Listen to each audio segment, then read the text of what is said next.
এয়া আমি আছোঁ আজি ঘোঁৰাশাল মন্দিৰ আৰু এই মন্দিৰ আছে আপোনাৰ ঘোঁৰাশাল মন্দিৰ বুলিয়ে কয়। এয়া উত্তৰাখণ্ডত আছে আৰু ইয়াতে দেখিছেনে টিলিঙা আৰু চিঠি লিখি লিখি ইয়াতে গছত আঁৰি থৈ গৈছে।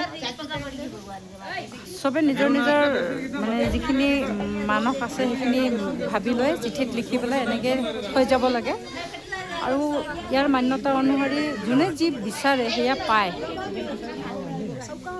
চাৰিওফালে সেয়াই আছে ইয়াতে।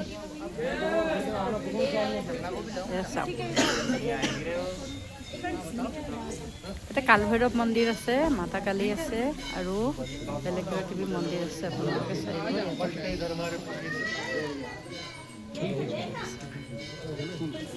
আৰু যেতিয়া মন্নত পূৰণ হয় তেতিয়া আহি যোনে ইচ্ছা অনুসৰি বহুত ডাঙৰ ডাঙৰ টিলিঙা ইয়াতে আঁৰি থৈ গৈ আছে।